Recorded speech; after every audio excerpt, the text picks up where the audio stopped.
देश में संगठित रूप से पीआईएल की सियासत करने वाले खान मार्केट गैंग के प्रशांत भूषण आखिरकार नप ही गए। सुप्रीम कोर्ट ने प्रशांत भूषण को अवमानना मामले में दोषी करार दिया है। ट्वीट मामले में सतह संज्ञान लेते हुए सुप्रीम कोर्ट ने वकील प्रशांत भूषण को कोर्ट की अवमानना का दोषी माना। अब सजा पर सुनवाई 20 अगस्त को होगी। इस मामले की सुनवाई के दौरान प्रशांत भूषण ने कहा था कि ट्वीट भले ही अप्रिय लगे लेकिन अवमानना नहीं है। Chief justice of India S A Bobde और 4 पूर्व सीजेआईज को लेकर प्रशांत भूषण की ओर से किए गए 2 अलग अलग ट्वीट्स पर स्वतः संज्ञान लेते हुए सुप्रीम कोर्ट ने उनके खिलाफ अवमानना की कार्रवाई शुरू कर दी थी। अब माना यह जा रहा है कि प्रशांत भूषण कम से कम 6 महीने के लिए जेल की हवा खा सकते हैं।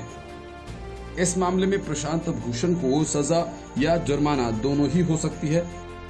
उन्हें कोर्ट में घुसने से भी रोका जा सकता है। जब कोर्ट ऑफ रिकॉर्ड यानी उच्च न्यायपालिका की बात आती है तो उसकी अवमानना करने वाले को ये अदालतें समरी ट्रायल यानी संक्षिप्त सुनवाई के बाद दंडित कर जेल भेज सकती हैं। उस प्रक्रिया या ट्रायल में सीआरपीसी और न ही आईपीसी के प्रावधानों का कोई उपयोग है। ये रेखांकित कर कोर्ट ने सख्त संदेश देने का प्रयास किया है कि कोर्ट की गरिमा से जो खिलवाड़ करेगा उसे बख्शा नहीं जाएगा। जस्टिस अरुण मिश्रा की अध्यक्षता वाली पीठ ने 108 पन्नों के फैसले में वकील प्रशांत भूषण को अवमानना का दोषी ठहराया और कोर्ट ने इसके साथ ही ये स्पष्ट कर दिया कि संविधान का अनुच्छेद 129 जो सुप्रीम कोर्ट और हाई कोर्ट को कोर्ट ऑफ रिकॉर्ड के रूप में परिभाषित करता है, स्पष्ट करता है कि ये अदालतें जो संविधान की संरक्षक हैं अपनी अवमानना के मामलों को खुद समझेंगे और उसके ट्रायल तथा सजा देने के तरीके को तय करेंगे। अनुच्छेद 142(2) में उन्हें सजा का स्वरूप तय करने की छूट दी गई है। उसमें सीआरपीसी के प्रावधानों का कोई अर्थ नहीं होगा। यहाँ कोर्ट को सिर्फ इतना ही देखना है कि नैसर्गिक न्याय के सिद्धांत यानी अवमानना करने वाले को सुनवाई का मौका और उसे अपने बचाव का अवसर मुहैया करवाया जाए। इस मामले में यही हुआ है।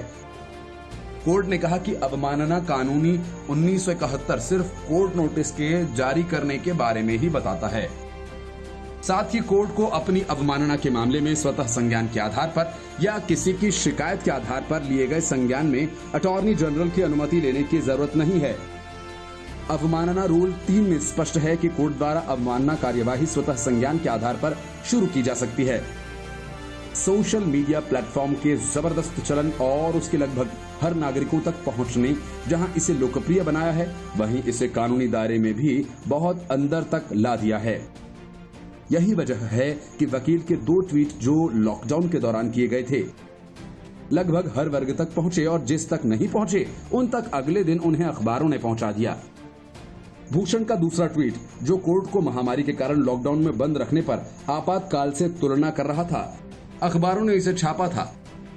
कोर्ट ने इस ट्वीट पर ज्यादा आपत्ति जताई है और कहा कि आपातकाल को देश की लोकशाही में सबसे काला अध्याय माना जाता है और कोर्ट जो संविधान का संरक्षक है उसे अघोषित आपातकाल लगने वाला बताना बेहद अस्वीकार्य है।